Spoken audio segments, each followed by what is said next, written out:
aula aqui. Eu falei para vocês que esse ano a parte de ciência, ela se divide em duas partes. Não foi assim que eu disse para vocês?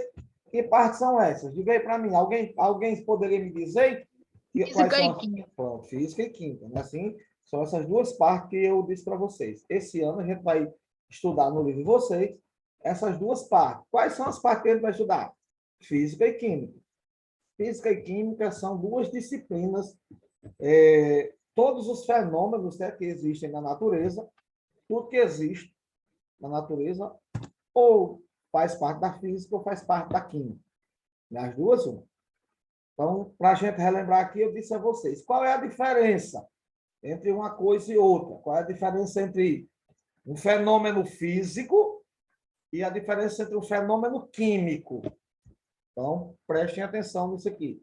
Isso é bem simples para a gente ser legal, né? Para a gente aprender. Bem simples, super simples. Um fenômeno é chamado de fenômeno físico quando acontece algo com um determinado material, com uma determinada substância, e essa substância não se altera, ela continua sendo a mesma coisa. Citei aqui para vocês o exemplo, por exemplo, da água. A água na geladeira, ela vira gelo, né? Mas não deixa de ser água, é água, só que no estado sólido. Mudou apenas de estado, não mudou o que era água. Se eu deixar ali fora da geladeira, com certeza ela vai voltar a ser água novamente. Ou seja, no fenômeno físico, aquilo que era pode voltar a ser novamente a mesma coisa. Sem precisar de muito tempo, né? De muito esforço. Né? Já um fenômeno físico, eu citei até um exemplo aqui. Se você queimar um pedaço de madeira, queimei um pedaço de madeira, peguei um pedaço de madeira e toquei fogo nele. Ele virou carvão e cinza, né? E fogo, né? O calor. Né? Se transformou nisso, carvão, cinza e calor. Se você quiser, você deixar lá, não, eu agora vou desqueimar a madeira. Você pode fazer isso? Não, né? Você não pode fazer isso. Ou seja, quando acontecem esses fenômenos desse jeito, são chamados de fenômenos químicos. Fenômeno químico é quando acontece algo com a substância e muda a sua natureza, muda a natureza da substância. Ela deixa de ser aquilo que era e passa a ser outra coisa, outra substância, certo? Não continua sendo a mesma coisa. Fenômeno físico é fenômeno que acontece com a coisa e a coisa não deixa de ser aquilo. É isso? Lembre-se, na natureza, tudo que existe na natureza, passa por fenômenos ou químicos ou físicos, certo? Outra coisa, tudo que existe na natureza é composto de matéria, chamada da matéria. A matéria da natureza, matéria. Não é matéria português, matemática, não. Matéria é tudo que tem massa e ocupa lugar no espaço. O que é massa? É tudo que você bota numa balança e ele aparece um pesozinho lá na balança, aparece um valor. É massa. A massa de um corpo se mede em uma balança.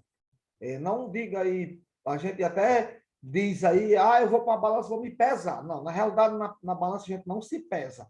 Numa balança você não está vendo o seu peso. Você está vendo a massa do seu corpo. Na balança se mede massa. A balança é um instrumento de medida, né, que usa para medir a massa dos corpos, a massa de alguma coisa. Né? A massa. Entendeu? Na balança, tudo que tem massa e ocupa lugar no espaço é chamado de matéria. Lázaro, o ar é matéria? É. O ar ocupa lugar no espaço.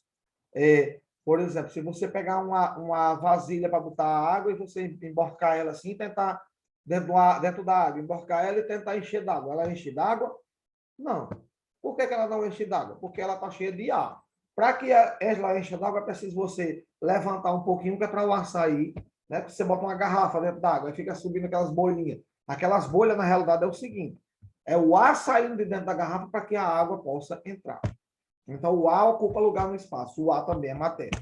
Tudo que existe na natureza. Toda matéria é composta por pequenas partículas chamadas de átomos. Átomos. Pequenas partículas, a menor partícula da matéria são os seus átomos. Certo, pessoal? Nós vamos estudar isso aqui. Lembre-se disso, né?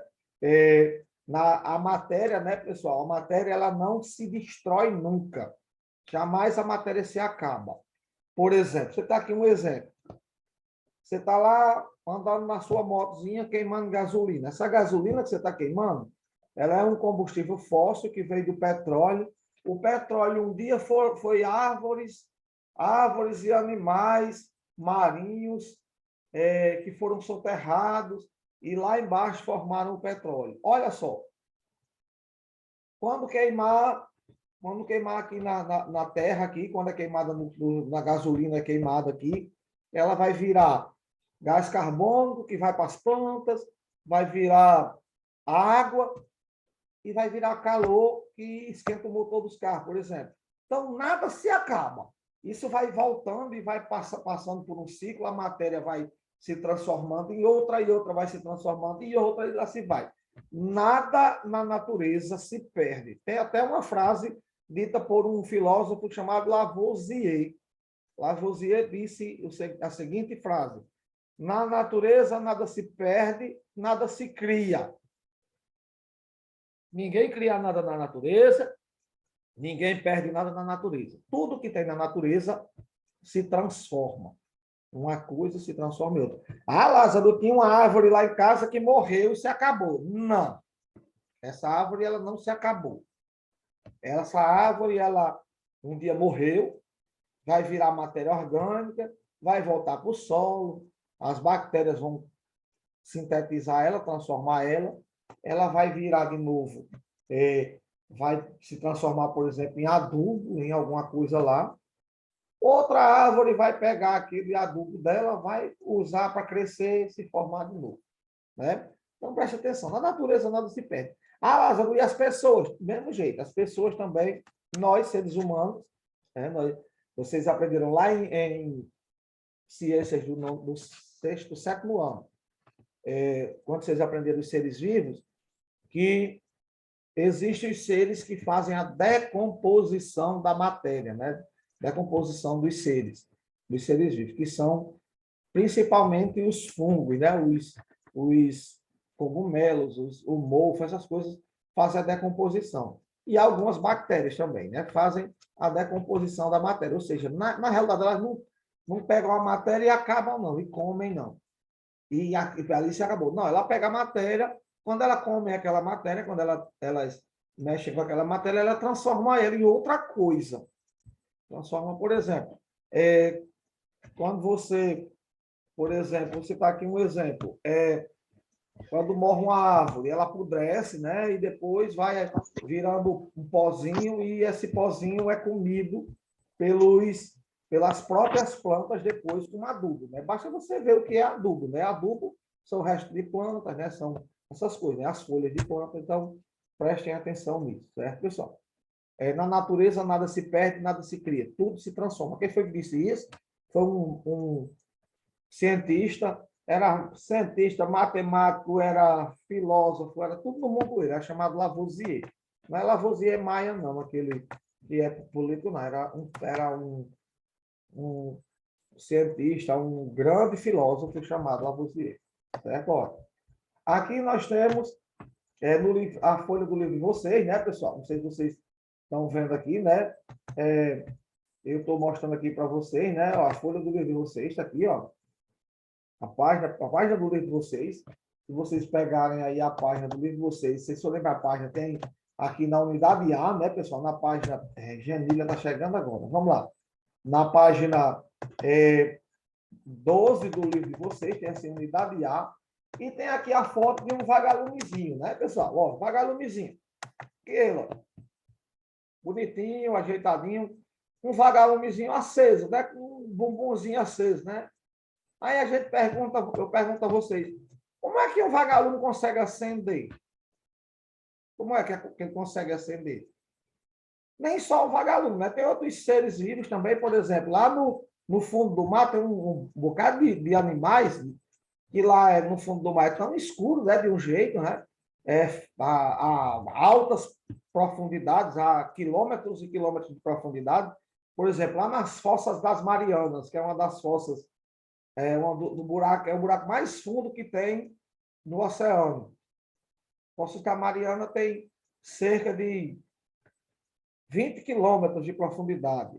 É bem grande, né? 20 quilômetros. Você imagina que daqui para o córrego, né? De Apodi para o córrego, na faixa de 16, 17 quilômetros.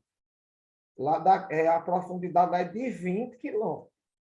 É mais do que a distância daqui para o córrego. É até fundo, né? Daqui para lá. É tão fundo que até hoje nem um ser humano conseguiu ir até lá, né? Porque não tem condições, né? Não tem como ir. Então, conseguiram chegar já no local lá, cerca de 14, 15 quilômetros de profundidade, mas com... Foi no submarino, né? Eu acho que só foi 2. Aí depois foi lá no submarino que era controlado por controle remoto. Não tinha como chegar lá, não tem como ir uma pessoa, né? Então, lá é fundo, né? Nas Fossas das Marianas tem animais lá que, como lá é bem fundo, deve ser muito escuro, né? No fundo do mar. Então, esses animais também, eles emitem uma luz. Tem uns peixes lá, um tipo de peixe que vive por lá, que emitem uma luz. E tem outros animais, né? Na face da Terra aí, vários animais que emitem luz. Nós temos muitos animais que emitem luz. Temos répteis, temos insetos que emitem luz. Aí o vagalume é um deles. Aí o vagalumezinho, né? Com um bumbumzinho bem acesinho, olha, bonitinho. Aí a pergunta aqui diz assim: como é possível os vagalumes que os vagalumes emitam luz? Como é possível acontecer isso? Vocês sabem como é que o vagalume emite luz? Não. O vagalume emite luz porque ele pega lá uma substância que ele tem, pessoal, substânciazinha que ele tem, chamada luciferina. Olha o nome da substância, luciferina. Ele pega essa substânciazinha, combina com o oxigênio do ar, que tem o oxigênio que tem aqui no ar. Quando ele combina essa substânciazinha com oxigênio do ar, aí ela emite a luz. Vira bioluminescência. É o mesmo que acontece, eu não sei se vocês já viram, vocês já presenciaram alguma vez. Já viram isso. Mas tem uns bichinhos que o pessoal usava muito em festa. Uns canudinhos lá. Vocês já viram uns canudinhos assim? E quando você quebrava ele começava a acender. Tem até uns pirulitos também que tem. Eram umas pulseiras, não Pronto, era? tem umas pulseiras também, né? Aí ela, quando você quebra... Aqueles brincos. Não, ela acende, né? É a mesma coisa desse rapazinho aí. Lá dentro daquele canudozinho, quando você quebra, libera um oxigênio que entra em contato com aquele líquidozinho lá, que é a luciferina, e começa a emitir luz. É tanto que, com um determinado tempo, aquela luzinha se apaga e se acaba, né? O do vagalume nunca se acaba, porque o vagalume é vivo, ele vai sempre produzindo. Vai produzindo, produzindo, produzindo. Naquele bichinho lá, como não é vivo, né? Quando chega um determinado tempo, ela para de acender, né? Simplesmente fica da corzinha que é e pronto. Não é assim? Hoje tem uns pirulitos até que é da Coca-Cola, né? E o cabo, quando você quebra o cabo, você pega o cabo, aí dá um quebradazinho assim nele, aí ele começa a acender, emitir uma luzinha. Certo? Então, preste atenção. Essa substância, quando entra em contato com o ar, produz essa luz. Olha só. É a chamada o quê? Luciferina. Isso chama nos animais, chama-se a bioluminescência. Bioluminescência é a capacidade que os animais têm de emitir luz.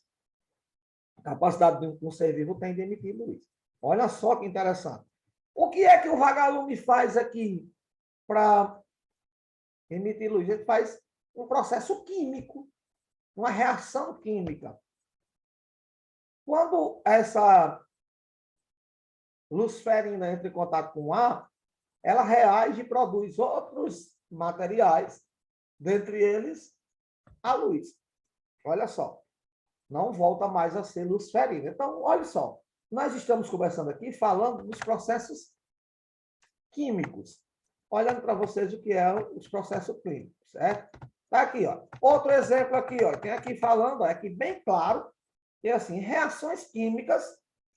Olha só, reações o quê, ó? Bem claro para vocês, reações o quê, ó? Químicas, reações químicas. Reações químicas e teoria atômica de Dalton. Nós vamos aprender nesse caderno, nesse capítulo, esse assunto. O que são reações químicas, por exemplo, aquilo que acontece com o rapaz lá, é a reação química. O que é uma reação química? É a reação em que os materiais deixam de ser uma coisa e passam a ser outra. Sabe uma reação química que ocorre na casa da gente todos os dias? Quando a gente queima madeira, quando a gente queima o gás do fogão, quando a gente, né, por exemplo, bota um leite para virar coalhada, ocorre uma reação química lá dentro. As bactérias provocam uma reação química, o leite não fica leite, fica outra coisa, né? E por aí vai, né? E lá se vamos lá, né? Reações químicas e teoria atômica de Dalton. A primeira coisa que vem falar aqui, que nós estamos vendo aqui, ó, por exemplo, olha o exemplo aqui, esse navio. Se vocês olharem para esse navio aqui, o que é que vocês veem nesse navio aqui? Bem novinho, né? Ele? É ou não é? Um navio bem novinho, né? Tá enferrujado, viu? Tá todo o quê? Enferrujado. Isso, muito bem. Aí vocês já pararam para pensar, por que enferruja o ferro? Já pararam para pensar nisso? Às vezes, eu fico pensando na minha cabeça, fico lá na minha, deitado na minha rede, por que enferruja as coisas? Mas você sabe por que enferruja? O povo diz que é por causa da Por causa de quê? água. Não é por causa da água, não. Na realidade, a água não tem nada a ver com ferrugem, não. Sabe o que é que faz enferrujar os corpos de ferro, as coisas feitas de ferro? É o oxigênio. É tanto que a ferrugem é chamada de oxidação. A ferrugem é chamada disso, oxidação. É uma reação química do oxigênio do ar, o oxigênio que tem no ar, presente aqui no ar, quando ele pega no ferro, lá ele entra dentro do ferro e vai oxidando, vai comendo o ferro, vai destruindo o ferro, vai transformando o ferro em outra coisa. É exatamente uma reação química. Olha, presta atenção. Nós vamos aprender várias reações químicas. Certo, pessoal? Aqui no primeiro capítulo, aqui, na primeira partezinha aqui, né, pessoal? Isso aqui tem mais ou menos um textinho que eu quero que vocês leiam depois, mostrando por que eu preciso estudar química. O que é que eu preciso estudar química? Para que eu preciso disso? Então, esse texto, ele vai dar uma ideia a vocês de por que vocês vão estudar química. Nesse texto aqui. Vocês vão estudar esse textinho, pequenininho, o texto, certo, pessoal? E vocês vão estudar ele depois que eu posso fazer alguma pergunta sobre ele. Mas por que é que você vai estudar química? Mas eu vou dizer aqui por cima por que eu devo estudar química. Eu devo estudar química porque a química está presente no nosso dia a dia. Na nossa comida, na nossa roupa, no nosso, em toda a nossa vida, no nosso transporte. Tudo isso está presente a química. A química está presente no nosso dia a dia. A gente precisa da química todos os dias de nossa vida. Antigamente, quando não se sabia que realmente isso era química, a gente nem sabia disso, nem pensava nisso. Mas, a partir do momento que foram se estudando e foram se percebendo que esses fenômenos eram fenômenos que aconteciam, que a gente precisa deles e que é relacionado a uma determinada ciência, foi que a gente entendeu o que era a química, certo, pessoal? Então, a química é nova, não é de muitos anos, não. Antigamente, chamavam até alquimia, né? A alquimia era aquelas pessoas lá que tinham capacidade, por exemplo, nos reinos, né, nas coisas lá, por exemplo, no Antigo Egito tinha muitos alquimistas. Eu não sei se vocês já ouviram essa palavra, alquimista. Tinha até os alquimistas que procuravam a todo custo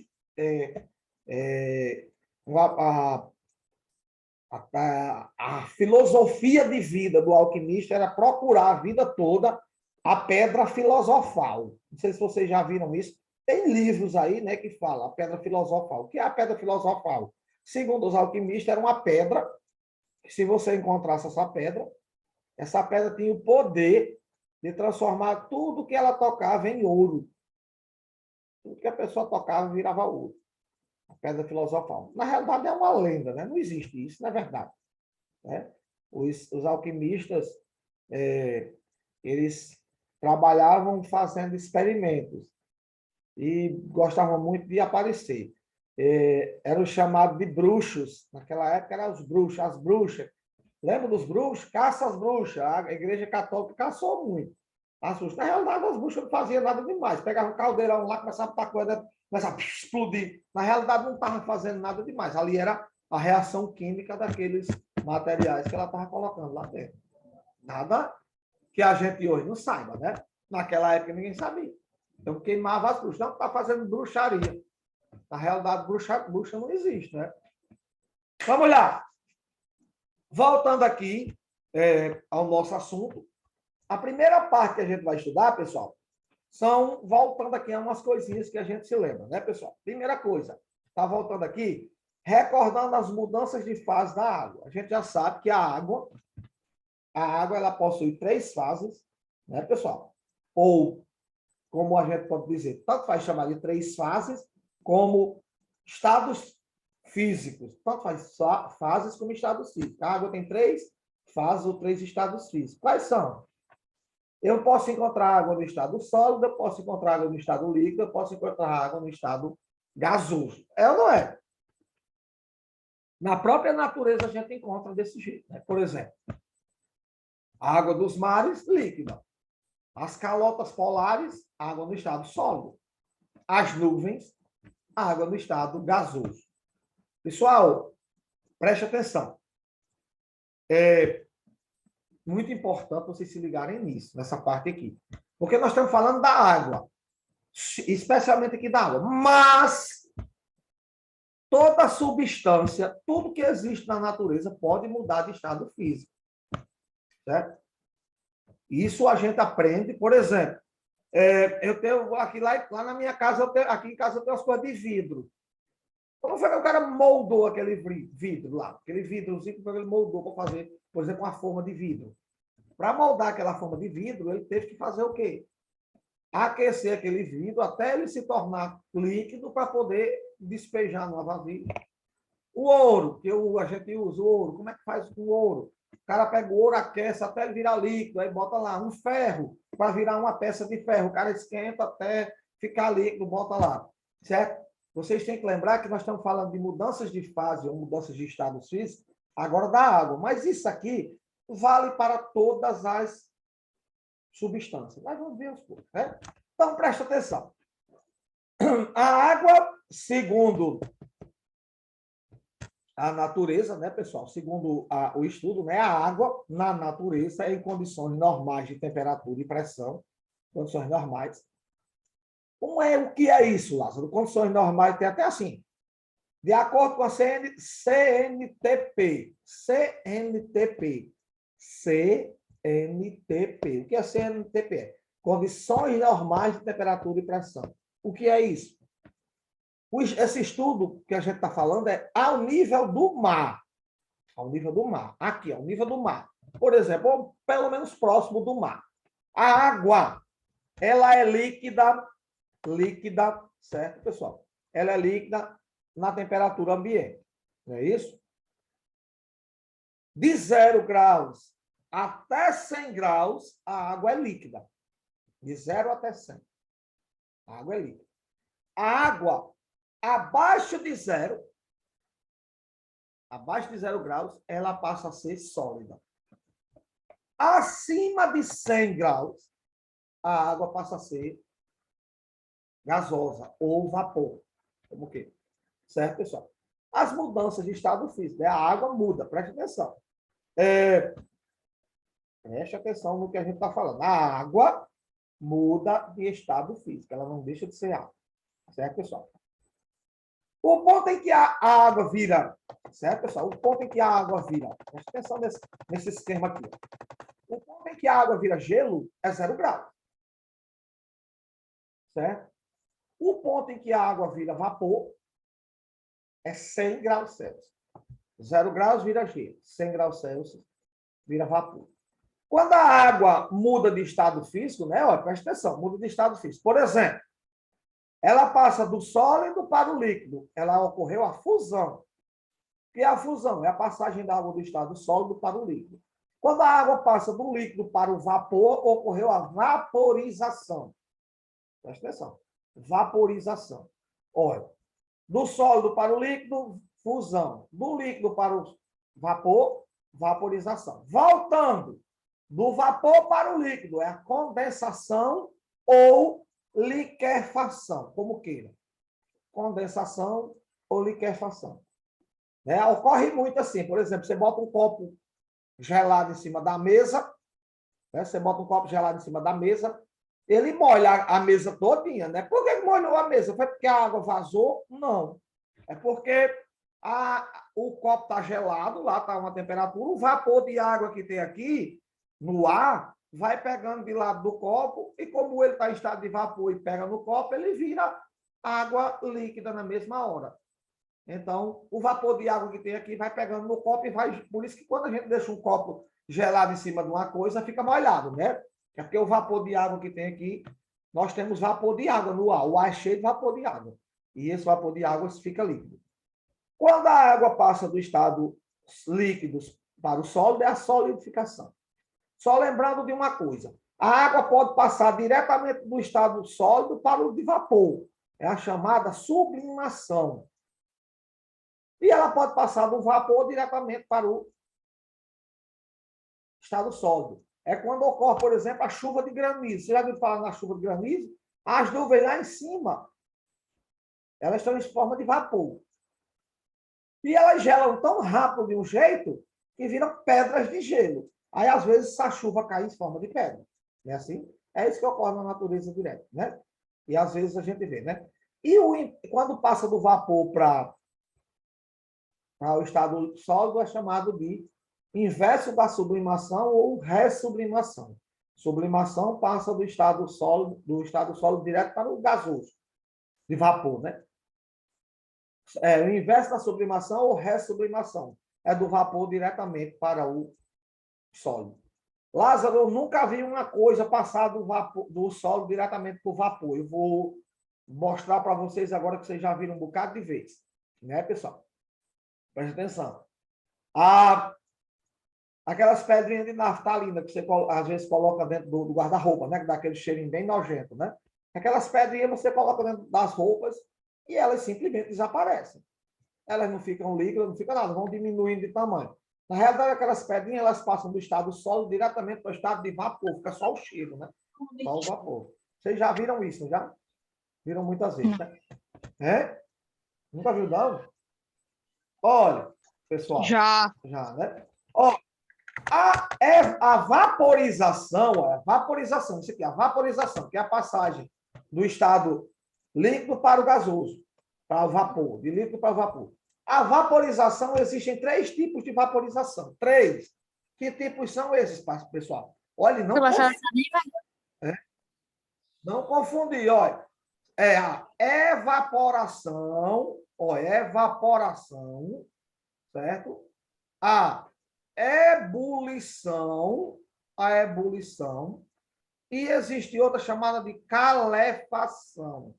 Olha só como é interessante.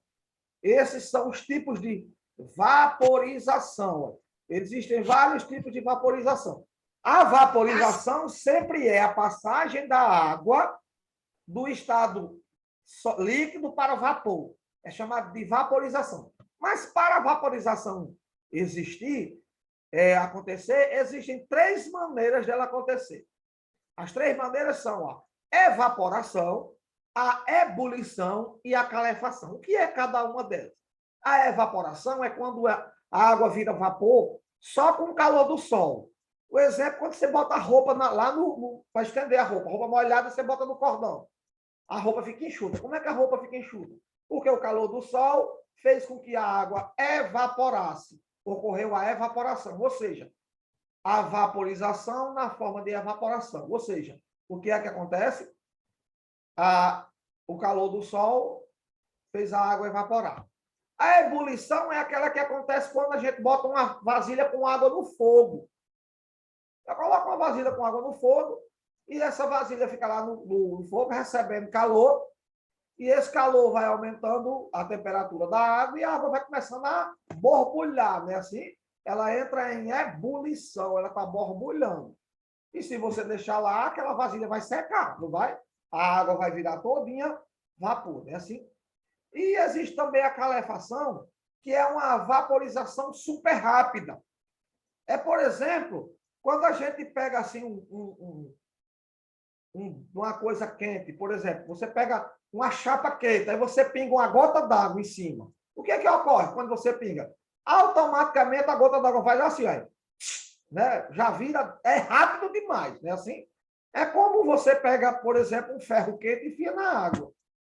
Faz assim, olha, sobe uma fumacinha. Aquela fumacinha é a evaporação muito rápida, certo? A vaporização rápida. Então, preste atenção, olha. Evaporação é a vaporização só com o calor do sol. Ebulição é a vaporização com que a gente fornece calor. Eu forneço calor para a água, eu esquento a água e ela vai evaporar. E a calefação é aquela bem rápida, aquela evaporação super, ultra, mega rápida, aquela que faz como é só um chiadozinho, né?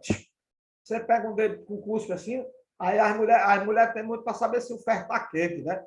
Mela o dedo da boca e passa no ferro, no ferro. Pronto, já sabe que está quente, né? É a calefação. Então, preste atenção, nós temos esses tipos. Olha, solidificação é a passagem da água do líquido para o sólido. Condensação é a passagem do vapor para o líquido. Fusão é do sólido para o líquido.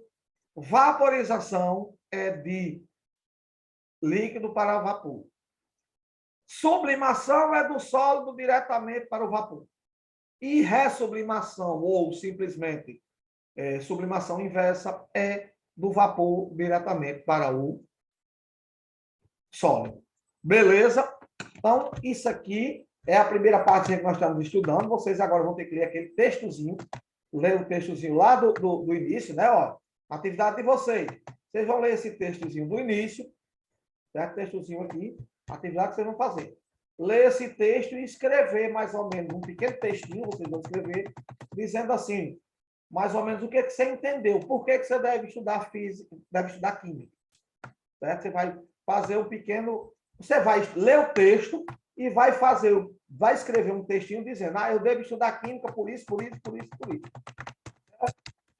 Um textozinho, no mínimo, com as 5 linhas que vocês vão fazer. Valeu? Então, essa foi a nossa aulinha de hoje. Nós vamos voltar com garra total para lá, mais para frente, certo? Eu vou postar essa aulinha lá.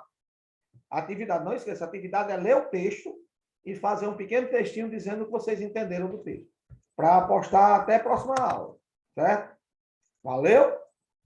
Então, essa foi a nossa aula de hoje. Valeu, um abraço, tchau e até a próxima aula. Vamos ficando com as coisas que nós vamos guardando. Depois eu passo a atividade. Valeu? Tchau! Valeu.